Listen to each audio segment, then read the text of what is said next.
Hey, good morning. What? Hi. What time is it there? Um, it's about almost 8:30, 8:20. So I think I'm about an hour behind you guys. Okay. Yeah, it's like around. How's the weather out there? It's getting kind of chilly. Same here. Probably just a couple of degrees above zero this morning. Wow. Yeah. Yeah. But our zero is like your 30. Oh, okay. You know, I go by the Celsius system here. But it all equals out at -40. Oh, yeah. Yeah. Negative 40 is the same Celsius as Fahrenheit. That's where the two meet. So Background. we sometimes get that cold here. Wow. Right, so how's it going? Oh, it's pretty good. This has been an adventure leaving FMK. What actually happened? Did you choose to leave or? No, what had happened was I'd been more and more kind of doing my own expression. Like I'd gotten into I'd started to get more into grappling, and I was posting a lot of videos on the FMK channel that were me doing my own thing, and I think that started to bother Freddie because he's so anti-grappling.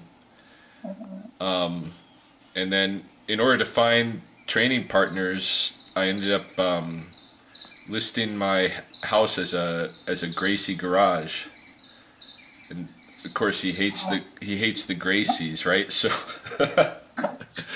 so that was bothering him. And then I was only doing his class maybe once a week. We got a new administration at my college, and so my schedule wasn't as flexible as it was before, and I ended up just being able to train on the weekends with him online. And so I think he kind of felt like I was, like I wasn't putting as much into the FMK stuff. And then there was a like 7-week period where I wasn't able to pay him, and I think it was the not being able to pay him for 7 weeks that really pushed it over the line. And so then he started bringing all the other stuff up, and he wanted me to quit posting my videos on his YouTube channel. Basically he was saying, okay, you can pay me and keep taking the class via Skype, but I don't want your videos on the YouTube channel anymore because they don't represent FMK. And I basically said at that point, well, that's my main motivation in FMK, is to be able to exhibit what I'm doing. And the whole buy-in that I had at the beginning was this pitch that he wanted people to train to be their own artists, because nobody can be Freddie, Right. Nobody can properly represent FMK. So of course, I'm developing and doing my own thing, right? And that's what I was interested in to begin with. But when it really comes down to it, it turns out that's not what Freddie wants to see. Right. So yeah, so we kind of separated, and at that point, things were still friendly, and in fact, we had plans to get online and do a video where we were kind of reconciling and this kind of a thing, and laying things out. I'm gonna go my own way and do my own thing, and everything's cool. But then in the interim between being able to get around to doing that video, he started putting up these trash talking videos where he wasn't saying my name, but everything that he had a problem with me, he made a separate video about, right? And so then I was like, all right, well, the game is on, Freddie, and if you want to go that way, we'll go that way. And so I started making my own trash talking videos. So then amicably, and how do you try to amicably and Wait, so it was gonna end nicely. You guys had a plan What's that? to have a reconciled video, and then he just put trash videos? Yeah, we were that what it supposed was? we were supposed to do a reconcile. So basically, you tried. Okay. Uh-oh. Yeah, we were supposed to do a reconcile video. We had it planned and we had a date set and all that thing, right? It was like 4 or 5 days out, and we were going to do a reconciliatory video. And in the interim, then he started trashing me. Well, that's Yeah. kind of. It's not good. Yeah, I mean, what does he expect me to do? Just like bend over for him, or? So then I figured, well, maybe I don't want to reconcile with this guy. Yeah. Right. Maybe it's time to kind of call him out, because nobody really has. I mean, there have been others, like there's been people out in the public who've called him out, but never has it come from anybody that was on the inside. And so I kind of figure, well, maybe he's got something coming to him, and it's time that one of the Todai that he's decided to dump on and kick out says something back to him. Yeah. It's kind of a dangerous path, though. Like, I don't want to become the Freddy Nemesis character on Skype, but then No, It's just a worry that, like, I mean, honestly, how would I put it? Once you start that path, it's just he's not gonna stop making videos, and it's just gonna be trash talk versus sleeping videos with comments, and I mean, it just will consume. It's yeah, that's the worry. Hey, that's the worry. But at the same time, I do like the time that I was in FMK, and I don't know if you guys will talk about it. Maybe you guys experience this too, but I've held a lot back, a lot of my opinions and this kind of a thing. yeah, I've kept, and I kind of feel like, maybe just as closure, I need to release some of that stuff. Maybe not all of it, but some of it, yeah. I don't know. It's I don't know. I hope it's not a dark path that I'm headed down here, but I can get where you're coming from, because, like, in my experience, there was a lot of cognitive dissonance in FMK. Right? They would learn something one day, and Freddie would say that to be true, and then a week later he would change his mind. right. Over time, it starts kind of, you end up, like, I don't know, questioning everything, yet questioning nothing, because you're like, okay, I guess I'll just go with the flow. I mean, I have no. like, remember right before we left, he was like so indecisive about the ranking system. Right. He was asking our opinion, and then after we left, fuck the ranking system. Everyone gets a red shirt. Everyone gets a black shirt. I don't know. There's a Yeah. badge thing.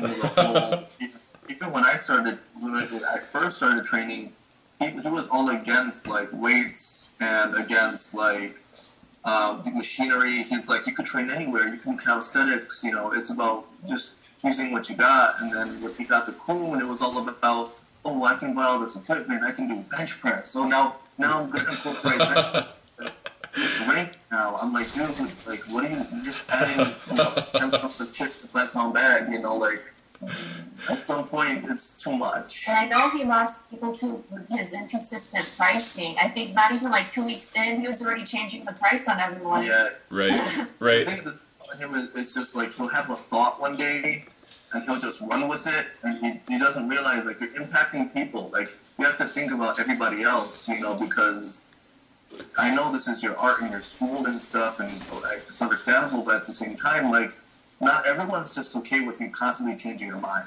You know, Right. some people get bothered by that. People don't like inconsistency, you know, and it's hard for people to understand, and it was hard for us. It's just, we dealt with it because, you know, we saw value at the time, and, you know, it wasn't that annoying, you know, so. Right. So let's talk about that. Wally, you were the first out of the two of you to kind of, you knew Freddie from before, right? Yeah, I used to train in his basement before he had the school.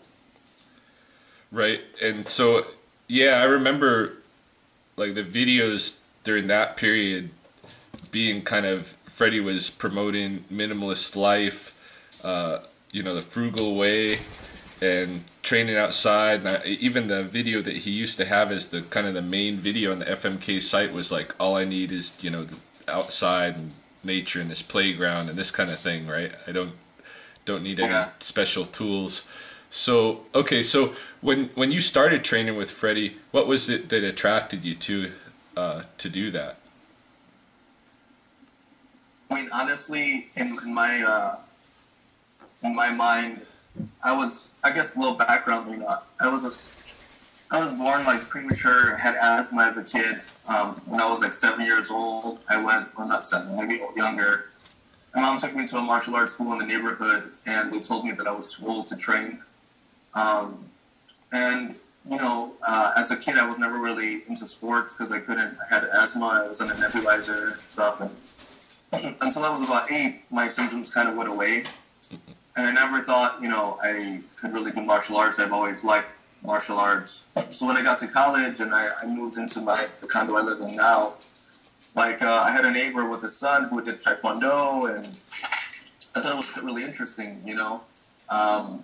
And he kind of told me, you know, you're never too old to train, you know. So I knew that I had a fraternity brother who did martial arts, and I inquired about it. So it was more so that I always had that interest in martial arts, and I never really found anyone or never really seeked it until I contacted Freddie, because I figured if I'm going to train in martial arts, I'd be with a fraternity brother that I could trust, that, you know, I could kind of get to know, because it was kind of intimidating at first, starting at 20, 21 years old, martial arts. Right. And training in his basement when I first started, and it was challenging. Just the first day I was stretching and I was sweating really hard, but I enjoyed the challenge. At the time, it was more one-on-one training, so I got to train with Freddie for, you know, a couple hours, just me and him, which was, in the beginning, it was really nice. You know, and yeah, he was promoting that minimalist lifestyle, and so I mean, I think I've seen a lot of change from when I started with Freddie up until I left. Right. I mean, even the way I trained, even what he was promoting, and, you know, the things he valued in the training were changing, you know, constantly. What were some of the biggest philosophical and training changes that you witnessed? I think the big thing was just in the beginning when it came to like the ranking and stuff, Freddie never taught technique. Like, he was all about fitness. So with him, maybe the first, you know, 6 months, it was just stretching and getting me to a point where I could get to the red standard or whatever, you know, so that I can learn the techniques, because in his mind, the technique was precious. You know, what he had to teach you. He didn't want anyone to use it for negative purposes, because he was really big on saying that martial art was not so that anyone can hurt someone else or be a bully. It was all about, you know, just using when you need to. So I think over time, when people were having a hard time getting to the red rank, he started compromising a bit and teaching more technique, teaching more of his kicks and stuff. So, you know, it got to a point where, like, okay, I had to wait a while to learn anything, you know, even just simple boxing technique from Freddie. Right. I had to get to the red rank.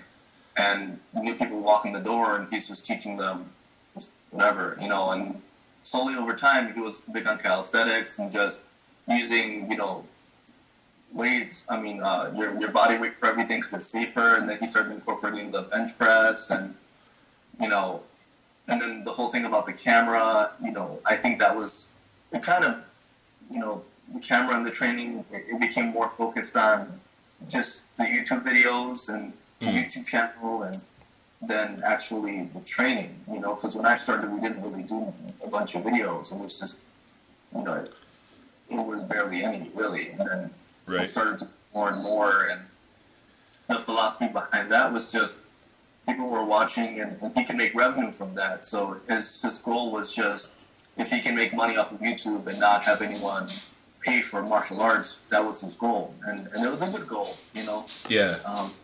But at the same time, when that becomes the majority of your focus, it's like, it's hard to train people and do that at the same time, Yeah.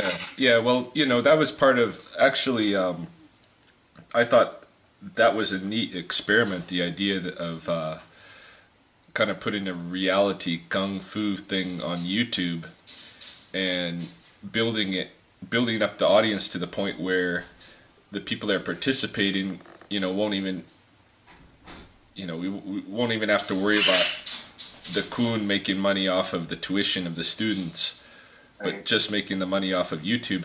I was totally into that, of course, because my first connection to Freddie was seeing the YouTube videos to begin with, right?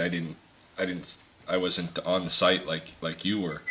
So hold on a second. Yeah, sure.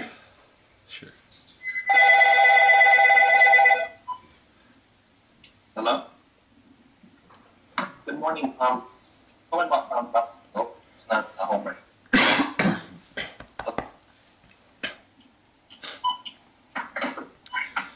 Sorry about that. Yeah, no problem. So yeah, for me, I was totally into that YouTube experiment, and I was trying to help him build that up.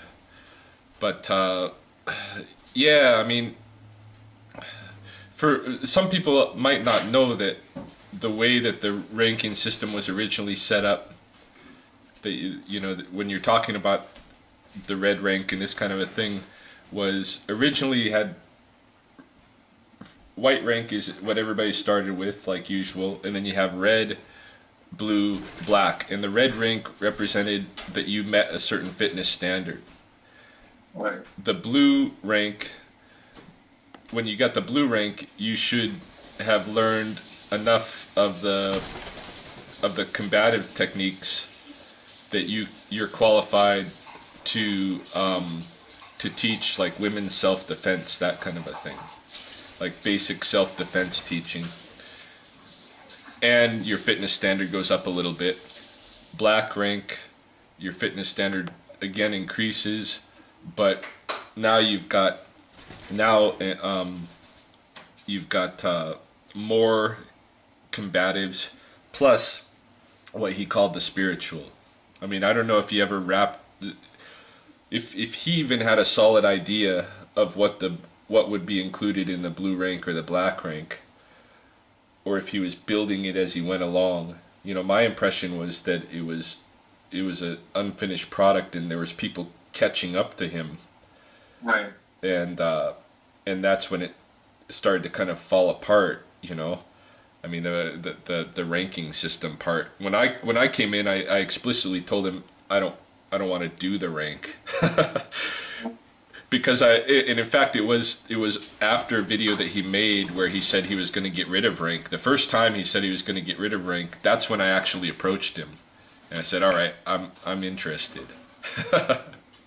And then he went back to rank right away, and then later on after you guys left, he took it away.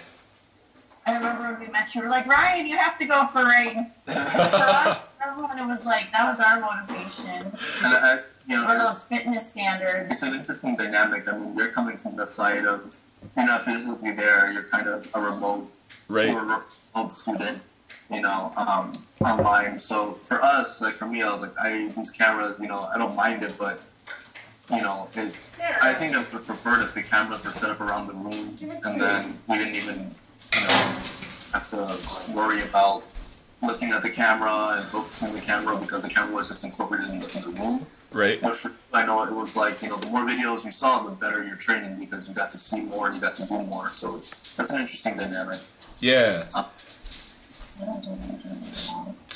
So Eileen, I think I don't know, I may be off base here, but my sense was at some point it seemed like at least Eileen, that you were kind of into the whole YouTube aspect of the project and the filming of the training and that kind of a thing. Like, okay, maybe we should back up, and how did you get involved in FMK? Well, what started was I was already dating Waleed at the time. I mean, we were already maybe like 2 years into our relationship, and I knew he was training with Freddie even before there was a school in his basement. And he was always telling me about it. So he had wanted me to join for a long time. It wasn't until about after college where I seriously started considering, taking care of my fitness. I wasn't so much interested in the martial arts part. That was intimidating for me. But what Waleed had offered was that Freddie was offering these personal training, fitness portions of the class. And so I went in there and with intimidation, and I met Freddie, and he was a really nice guy, very welcoming. There was no focus. There was not even a camera that day. Yeah. I remember it was me. The only girl that was with me was Annette, and I had met Derek. Those were the first people I met. Right. It was really nice.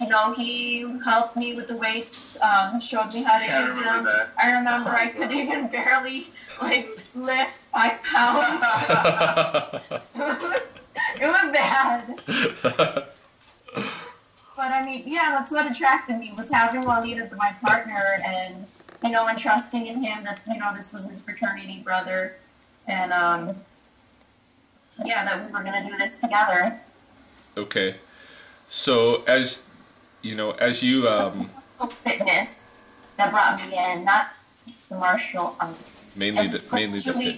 Freddie was incorporating these martial arts drills into the fitness that drew me to want to defend myself. Yeah. And I think what really got her interested was she learned she was really flexible. She didn't know she was before. Yeah. And the first day, I went into a split, and I know I don't have a reason to ever go, or to ever figure out. And I was just finding out different qualities in myself that I didn't know about. Right. You had some natural talents. Yeah.